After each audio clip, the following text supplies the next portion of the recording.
देखो भाई, अगर आप बार्सिलोना का फैन हो और आपका हार्ट वीक है तो पूरे सीजन में शायद से आपको बहुत बार हार्ट अटैक आने वाला है। क्योंकि कल जो मैच था वो बहुत ही ज्यादा टेंस मैच हुआ है बार्सिलोना और लेवांते के बीच में। लेवांते आ रहा है रेलीगेशन के बाद, अब बहुत सालों बाद ये ला लीगा में खेल रहा है, तो वो चाहता था कि हम एक ऐसे बड़े टीम को हराए और अपना मोटिवेशन जो है और बूस्ट करे, और लेवांते ने कुछ हद तक वो कर भी दिया था। क्योंकि हम पहले हाफ में 2-0 डाउन थे, ठीक है, और मुझे नहीं लग रहा था कि हम 2-0 डाउन से हम कमबैक कर सकते थे, लेकिन कमबैक कर सकते थे क्योंकि देखो लेवांते ने कल बहुत ज्यादा अच्छा डिफेंडिंग किया है। उसने कुछ हराम बॉल खेल दिया भाई। 10 के 10 प्लेयर को बॉक्स के पास में बैठा दिया और कहे कि डिफेंडिंग करो। ठीक है, डिफेंडिंग में बहुत ज्यादा अच्छा किया है कल लेवांते ने। और बारसा का डिफेंडिंग उसी तरफ से बहुत ज्यादा बुरा हो गया। क्योंकि भाई देखो पिछले सीजन जो था इनिगो मार्टिनेज था और कुबारसी था, उन लोगों का जो डुओ था वो बहुत ज्यादा अच्छे से अपने हाई लाइन को मेंटेन कर पा रहा था। लेकिन इस सीजन क्या हो गया, इस सीजन इनिगो मार्टिनेज ने जब लीव कर दिया तभी मुझे लगा था कि भाई बार्सिलोना का हाई हाई लाइन जो है वो एक्सपोज होता रहेगा। और आगे पूरे सीजन में बहुत बार आपको ऐसा सिचुएशन आएगा कि बार्सिलोना का हाई लाइन एक्सपोज होता दिख रहा होगा। क्योंकि देखो अभी तो इस टीम से मैच है, कुछ महीनों में अभी हमें रियल मैड्रिड को फेस करना है, अभी हमें एटलेटिको मैड्रिड को फेस करना है, अभी हमें रायो वैलेकानो को फेस करना है। तो अगर ये टीम है जो है ना वो बहुत ज़्यादा अच्छे से बार्सिलोना को और भी ज़्यादा एक्सपोज कर सकते हैं, तो हमको अपना डिफेंडिंग सुधरना चाहिए था। और क्या बात है कि जब भी कोई प्लेयर पिछले साल क्या हो गया कि पिछले साल जो था इनिगो मार्टिनेज और कुबारसी था, वो हाईलाइन को अच्छे से मेंटेन कर पाया था। इस साल आराओ जो है, आराओ का डिफेंडिंग में फिजिकलिटी बहुत ही ज़्यादा अच्छा है, लेकिन उसका हाईलाइन मेंटेन थोड़ा सा मुझे कम लग रहा है अभी के समय में। ठीक है, जो कोई प्लेयर अगर कोई पुश कर रहा है आगे प्रोग्रेस कर रहा है तो कोई ना कोई बारसा का डिफेंडर है, शायद से वो एरिक ग्रेसिया होगा, शायद से वो अराओ होगा, उसको ऑन साइड रख रहा है, और इसी के वजह से बार्सिलोना का हर एक गोल पड़ा है। देखो कल लामिन जमाल का जो गेम था, मुझे ये लगता है कि लामिन जमाल का गेम कल ठीक ठाक था, बहुत ज्यादा अच्छा भी नहीं था और बहुत बुरा भी नहीं था। हम लामिन जमाल के ही दो मिस्टेक से दो गोल खाए हैं।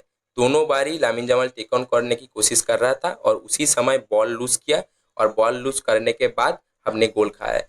बॉल लूज जब किया है ना, बॉल लूज जब किया है तो हमें क्या लगता था कि बाहर में हमें क्या चाहिए कि बाहर हर एक प्लेयर ट्रैक बैक करे और बॉल को डिफेंड करे। लेकिन कल मुझे ऐसा लग रहा है कि लामिन जमाल रैशफोर्ड वो ट्रैक बैक नहीं कर रहा है। कुछ सिचुएशन में वो ट्रैक बैक किया था, ट्रैक बैक करने के बाद उस सिचुएशन में हमने बॉल को डिफेंड भी कर पाया था। लेकिन काल जो पहला गोल पड़ा उसमें लामिन जमाल ने बॉल लूज किया और उधर ही खड़ा रह गया भाई, ट्रैक बैक नहीं किया।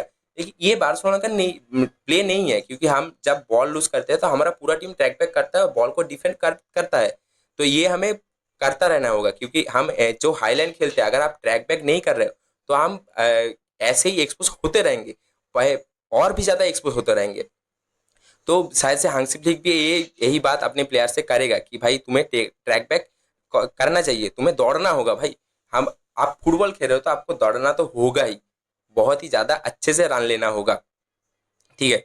और जो सेकेंड गोल था, जो सेकेंड गोल लेवांते ने मारा था, मुझे लगता था नहीं लगा था कि वो हैंडबॉल होगा। क्योंकि देखो हैंडबॉल का रूल क्या है, अगर आपका हाथ कुछ ऐसा है और अगर बॉल ऐसे आकर लग रहा है तो वो हैंडबॉल है। ठीक है। और कोई इंटेंशन से अगर हाथ लग रहा है तो कैसा भी हो वो हैंडबॉल होता है। लेकिन काल बाल्दे का हाथ कैसा था, काल बाल्दे का हाथ था ऐसा, ऐसा बॉडी के साथ था, और बॉल यहाँ पर अगर लगा, यहाँ पर या यहाँ पर कुछ अच्छे से दिख भी नहीं रहा था, तो वो बॉल को हैंडबॉल दे दिया गया। तो मुझे नहीं लगता था कि वो हैंडबॉल होना चाहिए था। रेफरी ने मुझे नहीं लगा कि वो हैंडबॉल है, लेकिन रेफरी ने क्या समझा मुझे पता नहीं, वो हैंडबॉल दे दिया गया। और लालिगा का मैच है, रेफरी का मिस्टेक नहीं होगा ये तो हो ही नहीं सकता भाई। मुझे लगता है कि लालिगा का अपने रेफरिंग को और भी ज्यादा इम्प्रूव करना चाहिए भाई। ऐसे बड़े बड़े मैच में आप रेफरी में मिस्टेक नहीं कर सकते। ये मुझे नहीं लगता था कि वो हैंडबॉल हुआ है। आप अपने कमेंट सेक्शन में बताइए कि आपको लगता है कि वो हैंडबॉल हो था कि नहीं है। और फिर हम बात करेंगे अपना कमबैक के बारे में। तो 45 मिनट के पहले हम 2-0 डाउन होने के बाद जो कमबैक किया है भाई, दिल को सुकून मिला है भाई उससे कि हमने कमबैक कर दिया। क्योंकि देखो मुझे नहीं लग रहा था कि कमबैक हो पाएगा, क्योंकि लेवंते बहुत अच्छा डिफेंडिंग कर रहा था। और जो पेड्री का गोल था भाई, एज यूजुअल मास्टर क्लास। भाई पेड्री है मास्टर भाई। वो कंट्रोल करता है अपने पूरे मैच को। पेड्री अगर नहीं है तो मिडफील्ड से हम कंट्रोल नहीं कर सकते। पेड्री मिडफील्ड को पूरी तरह कंट्रोल करता है। भाई पेड्री हमारा बार्सिलोना का लॉकी है भाई। क्योंकि देखो, जो लॉकी है वो क्या करता है, उसके पास टाइम स्टोन है, पूरा टाइम को कंट्रोल करता है। ठीक है। और अभी पेड्री के पास क्या है, पेड्री के पास हमारा बॉल होता है तो वो पूरा मिडफील्ड पे कंट्रोल रखता है। और ये चाहिए कि अगर पेड्री को हटा दो मिडफील्ड से तो हमारा बार्सिलोना का मिडफील्ड पूरी तरह एक्सपोज होता रहेगा, पूरे सीजन होता रहेगा। अगर ये आपको विश्वास नहीं होता करके देख लो एक बार, अगर पेड्री को हटा दिया। और पेड्री का जो गोल था भाई, बहुत ही बढ़िया। गोल्स के बॉक्स से बाहर से एक डायरेक्ट शॉट गोल पे। भाई ऐसे शॉट पेड्री को और अटेम्प्ट करना चाहिए पूरे सीजन में। शायद से मुझे लगता है इस साल भाई पेड्री और गोल अटेम्प्ट करो, आपको गोल मारना होगा। अगर आप ऐसे गोल मारोगे तो हमारे फैंस में दिल में सुकून मिलता है। फिर दूसरा गोल आया, फिर दूसरा गोल किससे आया, दूसरा गोल आया फिर लामिन जमाल के असिस्ट से। भाई लेफ्ट राइट साइड से जाके एक बॉल दिया और फेरान टोरेस का टच, बहुत बढ़िया टच था। लेकिन फेरान टोरेस ने भी कल एक गलत किया था कि फिर भाई तुम जब बॉक्स में आपको बॉल मिलता है तो आप 1v1 गोलकीपर के साथ हो, तो ऐसे टाइम पे आप गोल नहीं मिस कर कर सकते। अगर फेरान टोरेस ने पहले हाफ पे वो गोल मार दिया होता तो शायद से स्कोर लाइन और ज्यादा हो सकता था। क्योंकि भाई बार्सिलोना का प्ले ही ऐसा है। देखो, बार्सिलोना अगर पहले ही गोल मार रहा है, गोल मार दे, तो उसका मेंटालिटी चेंज होता है कि भाई मुझे और भी गोल मारना है। लेकिन काल बार्सिलोना को पहले हाफ पे गोल नहीं मिला, इसी की वजह से बार्सिलोना थोड़ा गोल मारने में लेट हो गया। मुझे लग रहा था कि गोल आएगा, गोल आएगा, गोल आएगा पहले हाफ पे, लेकिन गोल नहीं आया। दूसरे हाफ पे 6 मिनट के अंदर 2 गोल ठोक दिए। यही यही बार्सिलोना है भाई। कुछ की चेंजेस हुआ और दूसरे हाफ में 2 मिनट में 6 मिनट में 2 गोल ठोक दिए। देखो भाई, हाफ टाइम के बाद हैंसी फ्लिक ने क्या किया, पुराने सिस्टम पे वापस आ गया कि भाई रैशफोर्ड को हटा हुआ से में ये को मैं अपने राफिनिया को उधर डाल दो और लेफ्ट साइड में डाल दो।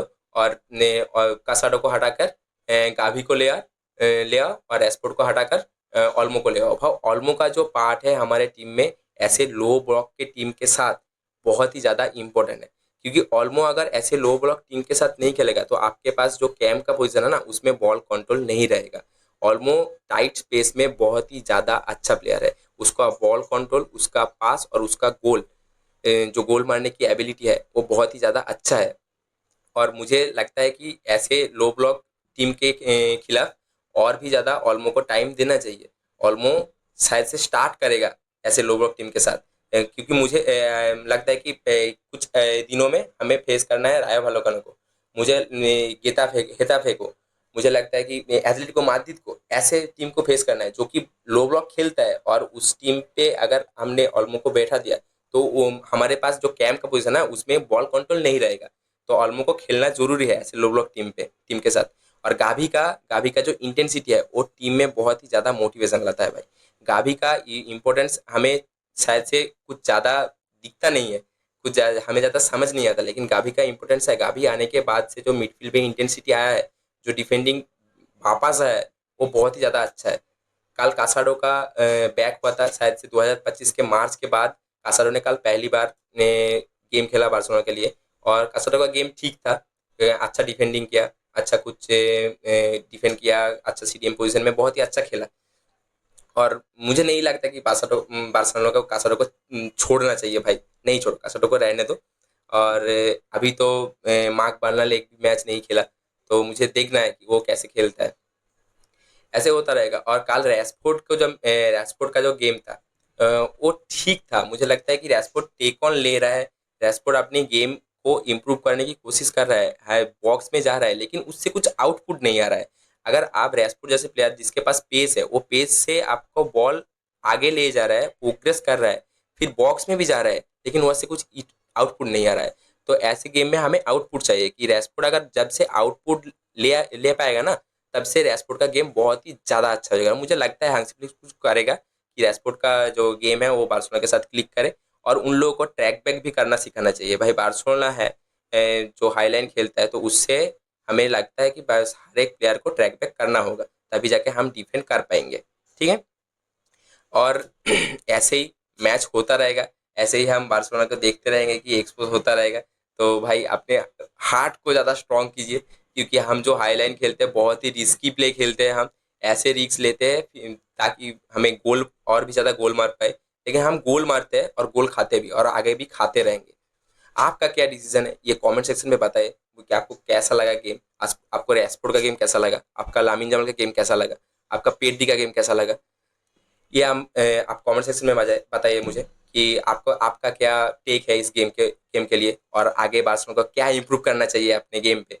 आप बताइए कमेंट सेक्शन में, और हम मिलते हैं अगले वीडियो पे। तब तब तक के लिए tata, goodbye, love you all, thank you for watching.